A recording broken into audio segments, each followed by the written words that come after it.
and to make a positive impact for not just today, but for the future. Thank you. Thank you so much, Diana, for those beautiful words. Next, we have Sophie Singh from Canberra Refugee Action Committee. That's okay. Thank you, and thank you for coming out today. It is right that today we join the millions of people who, since Donald Trump's inauguration on January the 20th, have come out in opposition to his politics of hate, racism, Islamophobia and misogyny, and who continue to rally around the world. And it is right that we come out in opposition to Trump's ban on certain people, read Muslims, from entering the US, and his move to stop, supposedly temporarily, a ban on refugees coming to the US and then to people.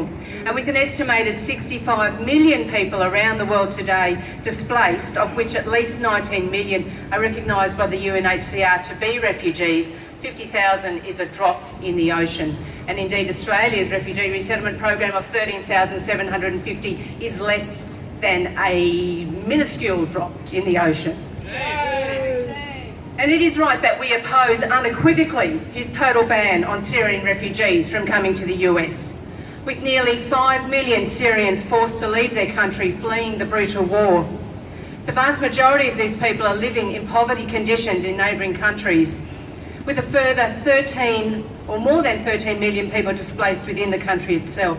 And these people are fleeing the same people that Trump, in his kindergarten vocabulary, calls the baddies. But Trump and his ilk never let detail get in the way of fostering division, fear and hate. But let's face it, this hasn't happened overnight, as Diana had mentioned, and Trump is a late starter in the field.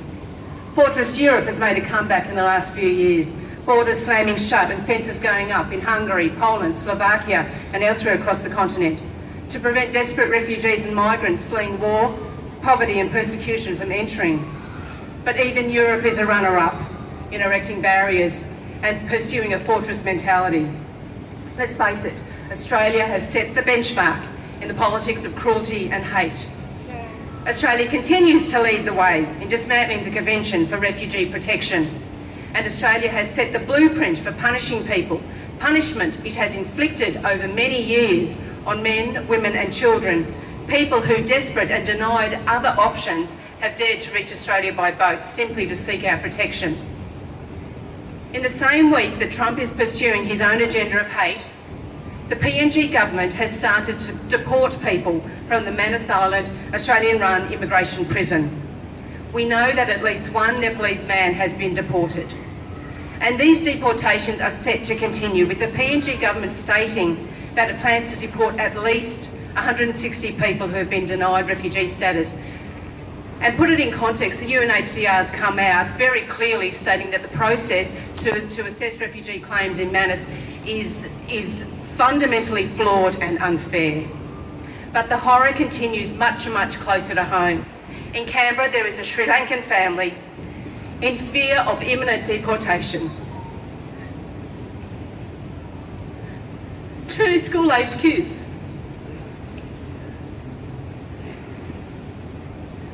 Both of whom are in Canberra schools, are on a fast-track path to deportation. And this path denies them any ability or possibility of seeking the Minister's intervention. So they're being stripped of all options. Sentences all aimed at gaining domestic electoral advantage and win votes. More than 2,000 people are detained or locked up in Australia's offshore detention prisons in Manus and Nauru, and others remain locked up in the prisons onshore. In 2013, Kevin Rudd announced that no refugee coming by boat would settle in Australia. The UN has found that Australia's indefinite mandatory detention amounts to torture, and on numerous occasions Australia has been found to be in breach of international conventions around protection of children, around torture, and indeed numerous breaches of the UN Refugee Convention. And how does Australia respond? It responds by amending its Migration Act to make it easier to inflict this punishment and to remove all references throughout that legislation to the Refugee Convention.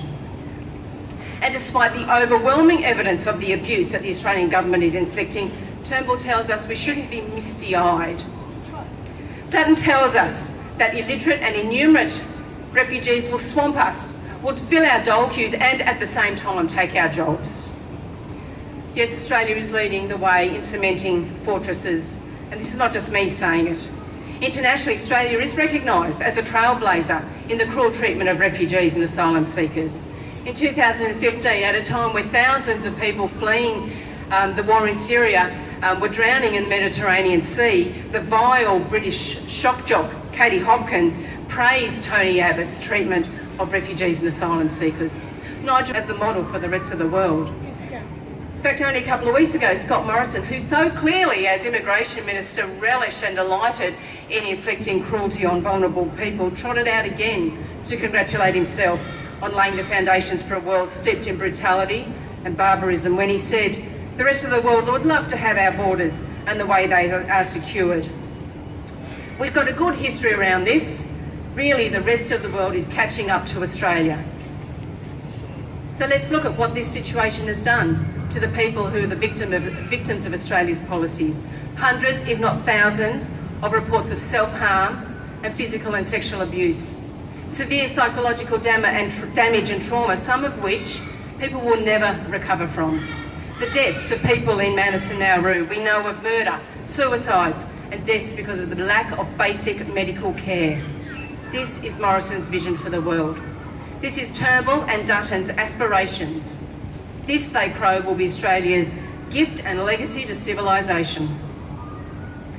And the people locked up in Australia's immigration prisons and the more than 30,000 people living in the community under a cloud of uncertainty and fear of deportation are bearing the brunt of these inhumane policies.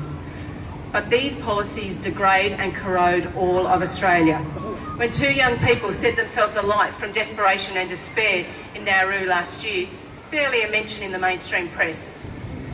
We didn't see mass demonstrations with hundreds and thousands and millions of people across Australia coming out in horror and disgust. And I think that reflects that the dehumanisation of refugees in Australia has taken such a strong hold, and this we must continue to fight against. And as the fortress mentality takes place and takes hold in other parts of the world, the stakes get higher. What sort of an Australia do we want to live in? What sort of a